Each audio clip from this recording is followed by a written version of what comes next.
Boa noite, pessoas. Aqui é Fábio e agora vamos à nossa aula de história, né? Vamos retomar o assunto da semana passada, que foi reforma e contra-reforma, e depois fazer o comentário da atividade que vocês fizeram ou que vocês deveriam ter feito. Pois bem, reforma e contra-reforma. Quando a gente fala o nome reforma e contra-reforma, dá a entender, primeiro, o que é uma reforma? Reforma é uma mudança. Eu já fiz reforma em casa, eu tenho uma vasta experiência nesse assunto aí, e para ser bem franco, é uma coisa que eu não repetiria, tá? Não façam reforma na casa de vocês, tá? Vendam a casa, comprem outra casa, mas não façam reformas. Porque reforma é uma coisa que dá muito trabalho, né? Faz muita bagunça. Eu diria que reforma é quase uma revolução, é uma grande transformação, uma grande mudança. Então, se você não estiver disposto a passar por um processo de mudança, de transformação, de revolução, não faça reforma. Mas se você entende que existe alguma coisa que vale a pena ser modificada, que vale a pena ser mudada, então faça a reforma. Foi justamente nesse sentido que as pessoas lá por volta do século XIV, século XV, começaram a observar o que estava acontecendo na sociedade e pensaram o seguinte: poxa vida, apesar de reforma fazer uma grande mudança, uma grande transformação, ser uma grande bagunça, mas nós vamos mexer com uma reforma, porque o trem aqui está feio. Né? E o que estava feio lá nesse período para essas pessoas que se propuseram a reformar? Lógico que eles nem sabiam que eles estavam fazendo reforma, né? Eles nem sabiam, talvez, que aquilo representava um processo de ruptura, um processo de mudança. Mas na cabeça deles tinha uma coisa que estava muito errada e precisava ser transformada. E essa coisa era o comportamento da Igreja Católica frente aos seus fiéis. Na Idade Média, já comentei isso com vocês algumas vezes, os padres, a Igreja Católica, ela tinha um poder muito grande. Esse poder ele era dividido junto com os nobres. Os nobres e a Igreja Católica eram as classes sociais mais hierarquizadas daquela época. Era justamente eles quem mandavam. E os padres, para aumentar o poder tanto espiritual, tanto econômico, tanto social da igreja, eles tinham alguns métodos que não eram, como podemos dizer, lá muito éticos. Por exemplo, dentro da Igreja Católica existia um processo que era a chamada cobrança de indulgências. Era a venda de indulgências. A venda de indulgências era nada mais, nada menos que o perdão do pecado, ou perdão, no meu caso, né, perdão dos pecados. Né? A pessoa se aproximava lá dos clérigos, dos padres, né, das pessoas da igreja, e simplesmente pagava uma determinada quantia e comprava um pedaço no céu.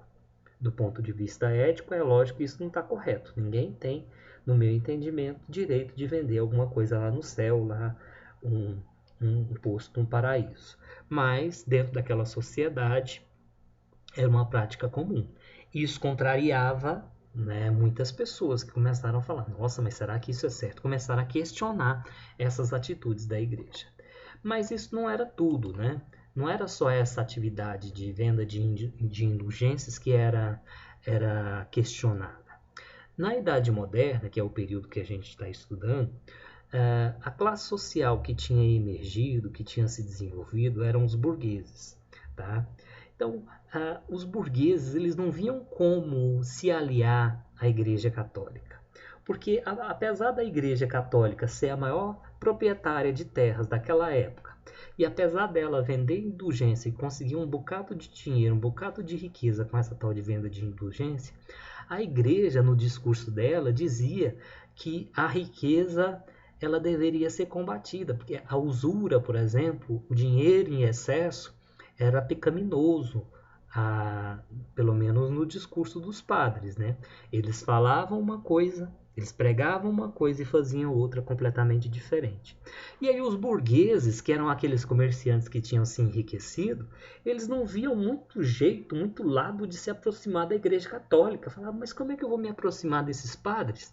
Se eles falam que o dinheiro, o capital é pecado, a usura é um pecado que tem que ser combatido, Então não batia muito o pensamento da Igreja Católica com o pensamento dos burgueses. Então os burgueses eles também queriam uma outra forma ou outras formas de se relacionar com as religiões, ou que as religiões elas dessem abertura para outros pensamentos, para que eles se sentissem mais à vontade. E é nesse sentido que os burgueses eles vão ser os grandes apoiadores da reforma protestante que começa a acontecer justamente nesse período aí na Europa. Vocês viram a partir da leitura que várias pessoas começaram a se manifestar contra o pensamento da igreja. O primeiro foi o sacerdote alemão Martinho Lutero, né, que ele coloca lá, ele escreve 95 teses contra a Igreja Católica. Dentre essas teses do Martinho Lutero, uma delas era justamente a contrariedade em relação à tal da venda das indulgências. E ele tal prega essas teses dele na porta de uma igreja e depois ele acaba sendo excomungado da Igreja Católica. Ele era um sacerdote da Igreja Católica, né? Ele acaba sendo excomungado pelo Papa e Lutero, por ele ter se manifestado, ele acaba tendo apoio e depois acaba dando origem aí à Igreja Luterana. Vocês já devem ter ouvido falar, uma das religiões protestantes, né? E assim como as outras igrejas, outras religiões protestantes, né? Elas tiveram também um grande apoio da burguesia. Aí o texto fala um pouco da reforma calvinista, bem rapidamente, né, que foi liderada por João Calvino. Fala da reforma anglicana, que aconteceu por conta da revolta do rei Henrique VIII lá da Inglaterra. O caso do Henrique VIII é bastante interessante. O Henrique VIII ele era casado e ele tinha uma amante que se chamava Ana Bolena. E o Henrique VIII, muito danadinho, ele não queria mais viver com a esposa, ele queria se desquitar da esposa e casar-se com Ana Bolena. O que aconteceu? Aí a Inglaterra, nesse período, ela era ligada à Igreja Católica. Então, Henrique VIII pediu permissão para o Papa para se separar, para se divorciar da mulher.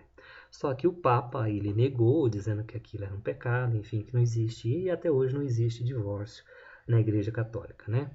E por conta da negativa do Papa, o Henrique VIII se rebelou, ele saiu, ele resolveu dissolver-se, né? Ele rompeu com a Igreja Católica, fez com que a Inglaterra se rompesse com a Igreja Católica, e aí ele criou uma outra igreja, ele criou a Igreja Anglicana, né? A Igreja Anglicana lá da Inglaterra, e nessa Igreja Anglicana, dentro das regras dela, seria possível ele se divorciar da esposa e se casar com a outra, conforme ele queria. Então, no caso da reforma anglicana, a revolta com a Igreja Católica ela nasceu ela teve origem em outro motivo, né? Essa revolta do rei de não poder se separar e não poder se casar com outra mulher, né? E então é interessante que vocês percebam, meninos, que esses movimentos mundo afora levaram à criação de algumas religiões protestantes, né? Religiões que contradiziam aquilo que a Igreja Católica pregava, e em determinado momento a Igreja Católica percebeu que se ela não fizesse alguma coisa, se ela não tomasse uma atitude, ela perderia todos os seus fiéis. E é justamente por isso que ela fez uma contra-reforma, que foi um processo para que algumas mudanças, algumas reestruturações fossem feitas dentro dessa Igreja Católica, para que ela não acabasse. E aí voltamos aqui à nossa atividade, né? Vamos lá rapidamente, as respostas possíveis. O que passou a causar insatisfação com a Igreja Católica a partir do século XIV? Então, os abusos dessa igreja e a mudança de visão do mundo que começou a acontecer nesse período seria uma resposta possível. Letra B, quem foi Martinho Lutero? Ele foi o primeiro a opor-se de forma mais elaborada contra a Igreja Católica.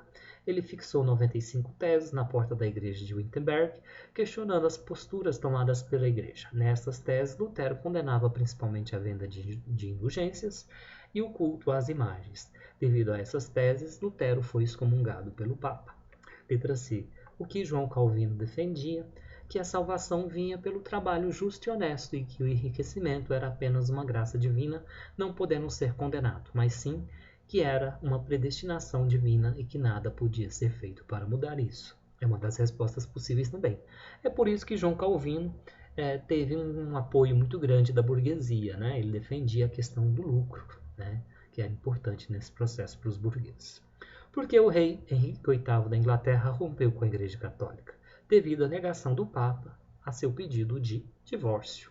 Né? Ele queria se casar, de novo, e não queria ser bígamo.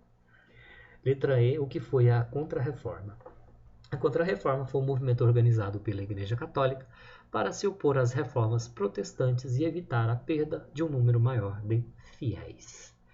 É isso, minha gente. Quem não assistiu a esse vídeo aqui, ó, assistam. Quem assistiu, assista de novo. E estudem, meninos. Aproveitem o tempo de vocês. Não percam tempo, certo? Eu sei que todos são muito ocupados, assim como todos nós, né? E o tempinho que vocês tiverem para aprender mais, para crescer, aproveitem, tá? Abraço, fiquem com Deus e até a próxima. Tchau, tchau.